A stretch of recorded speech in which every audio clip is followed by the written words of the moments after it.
नमस्कार दोस्तों, आज हम पढ़ेंगे क्लास 10th का चैप्टर नंबर 5 अर्थमेटिक प्रोग्रेशन, जिसमें कि हमें आज पढ़ना है क्वेश्चन नंबर 4। ठीक है, तो क्वेश्चन नंबर 4 जो है वो कैसा है, उसमें पूछा हुआ है how many terms of the AP. ये एक एपी दे रखी है, अर्थमेटिक प्रोग्रेशन दे रखी है, must be taken to give a sum of 636। इसका मतलब हमसे पूछा हुआ है क्या, n पूछा हुआ है और उसने बता रखा है कि हमें सम कितना चाहिए 636। एपी कैसी है, 9 है, 17 है, 25 है और ये चल रही है। पूछा क्या है, n टर्म्स। ठीक है, तो बहुत इजी है, चलो इसे शुरू करते हैं।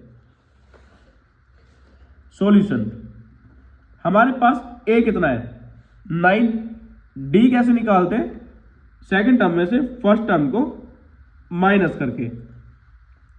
ठीक है, अब हमारे पास Sn दिया हुआ है, तो सिंपल सी बात मैंने क्या बता रखी है, जो भी चीज आपको गिवन हो डायरेक्टली आप उसका फॉर्मूला लगा दो।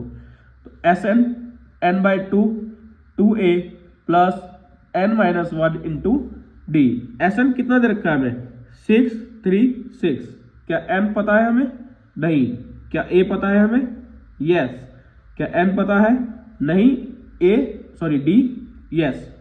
डिवाइड का यहां पे जाके ये मल्टीप्लाई हो जाएगा और मल्टीप्लाई करने के बाद हमारे पास जो आ रहा है वो आ रहा है 1272। तो ये कितना है हमारे पास, ये 9 है, तो ये कितना आ गया 18 प्लस दोनों की मल्टीप्लाई होती है 8 n माइनस 8, तो प्लस माइनस माइनस ये 10 आ चुका है और बाहर वाले की मल्टीप्लाई अंदर दोनों से होती है और ये प्लस का इधर जाके माइनस हो चुका है। ठीक है, इक्वेशन को अगर आप छोटा करना चाहो तो इसको पूरे को 2 से डिवाइड दे सकते हो, तो ये कितना आ जाएगा 4n², ये कितना आ जाएगा 5n और ये कितना आ जाएगा 636। ठीक है, अब हमें क्या करने, हमें करने इसके फैक्टर। प्लस माइनस माइनस होता है, पर बड़ा तो ये है, इसकी वजह से यहाँ पे प्लस आएगा, मतलब यहाँ प्लस है और यहाँ पर भी प्लस है। ठीक है, तो चलो फैक्टर करते हैं।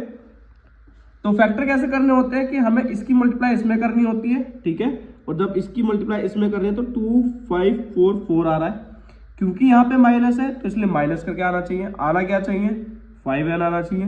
तो जब हम इसको स्प्लिट करेंगे तो हमारे पास जो पेयर बनेंगे वो बनेंगे 53 और 48 का। मतलब अगर माइनस कर रहे हैं इसे तो 5 आ रहा है और इनकी मल्टीप्लाई कर रहे हैं तो 2544 आ रहा है। ठीक है, मल्टीप्लाई करने पे ये आना चाहिए और माइनस करने पे ये आना चाहिए। माइनस कैसे पता लग रही है, इस साइन से। ठीक है, डिस्क्रिप्शन बॉक्स में मैं फैक्टराइजेशन का पूरा मेथड डाल दूंगा, तो आप उसे वहां से और अच्छे से देख सकते हैं। तो शुरू करते हैं हम इसका factor. 4n² plus 53 minus 48n minus 636। तो दोनों में से देखो क्या कॉमन आ रहा है, सिर्फ और सिर्फ 4 आ रहा है, सॉरी सिर्फ और सिर्फ n आ रहा है।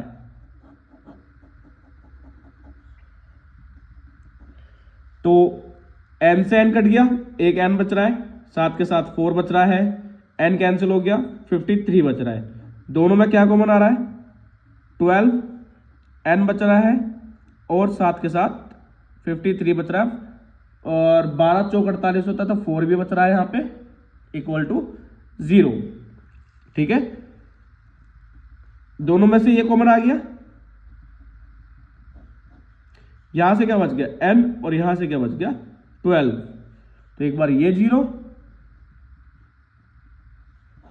और एक बार ये 0, प्लस का जाके माइनस, मल्टीप्लाई का डिवाइड। माइनस से तो हमें कोई मतलब है ही नहीं, क्योंकि n टर्म्स जो होती है वो कभी भी माइनस में नहीं आएंगी। इसका मतलब क्या है, हमारे पास जो फाइनल आया है, हमारे पास क्या आया है, वो आया है 12। ठीक है, इसका पॉसिबल आंसर क्या है 12। तो इसमें नंबर ऑफ टर्म्स कितनी है 12। ठीक है, हमारा क्वेश्चन नंबर 5 क्या है, the first term of an AP is 5। इसका मतलब हमें क्या गिवन है, ए गिवन है, साथ के साथ हमें क्या गिवन है, and the last term is 45। इसका मतलब हमें लास्ट टर्म गिवन है, और क्या गिवन है, एंड द सम इज 400, मतलब हमें एस एन दिया हुआ है। ठीक है, find the number of terms and the common difference. इसका मतलब हमें क्या क्या निकालना है, एक हमें निकालना है एन और एक हमें निकालना है डी। ठीक है, तो इसी के साथ शुरू करते हैं हम अपना क्वेश्चन। तो क्योंकि हमारे पास एस एन गिवन है, तो इसलिए हम कौन सा फॉर्मूला लगाएंगे, एस एन का, वो भी वो वाला जिसमें कि ए एन गिवन होता है। क्यों, क्योंकि हमारे पास ए एन है। क्या हमें एन पता है, नहीं। क्या हमें ए पता है, यस। ये 45 50 आया, डिवाइड का यहां जाके मल्टीप्लाई, और मल्टीप्लाई का डिवाइड कितनी बार में कट गया, 8 बार में। और हमारे पास जो n की वैल्यू आ चुकी है वो कितनी आ चुकी है, 16। अब हमसे क्या पूछा हुआ है, हमसे पूछा हुआ है d।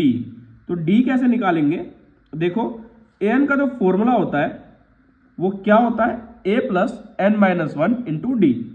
an जो है हमारे पास वो 45 है, a हमारे पास 5 है, n हमारे पास 16 आ गया है, और d हमसे पूछा हुआ है। तो प्लस का यहाँ जाके माइनस, माइनस करके 40, यह आ गया 15, और d का d बच रहा है। मल्टीप्लाई का यहाँ जाके डिवाइड, और अगर मैं इसे 5 से डिवाइड कर दूं तो ये आ रहा है 8 और ये आ रहा है 3।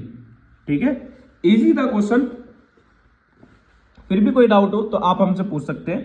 क्वेश्चन नंबर 6 देखते हैं हम अपना।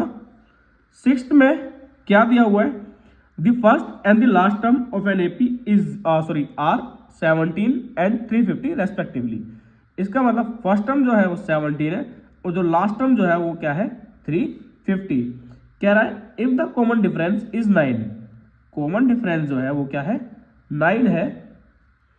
How many terms are there, इसका मतलब इसने पूछा है एक n, and what is there sum, what is there sum. इसका मतलब क्या पूछा है, Sn। ठीक है, तो शुरू करते हैं। हमारे पास क्या गिवन है, an गिवन है, और मैं शुरू से पढ़ाता हुआ चल रहा हूं कि इस चैप्टर में आपके पास जो भी गिवन है उसी का आप क्या लगा दोगे, फॉर्मूला।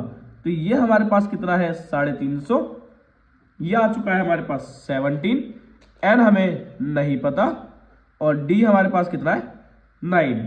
ठीक है, तो ये प्लस का इधर जाके क्या हो जाएगा, माइनस हो जाएगा, और ये मल्टीप्लाई का यहां पे जाके डिवाइड।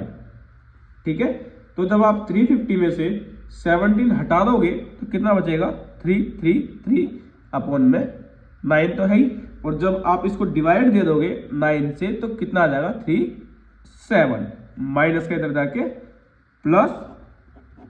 तो हमारे पास n की वैल्यू कितनी आ चुकी है, 38। हमसे उसने पूछा हुआ है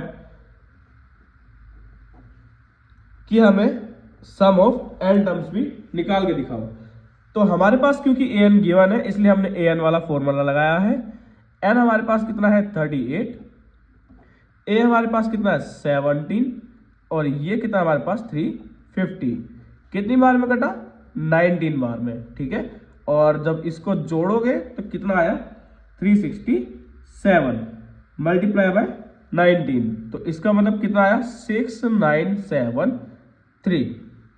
ठीक है, तो इसी के साथ हमारी आज की क्लास होती है कंप्लीट। आई होप आपको यहां तक समझ में आया होगा। इसके बाद हम पढ़ेंगे क्वेश्चन नंबर 7 से अपनी नेक्स्ट क्लास में। तब तक के लिए बाय बाय।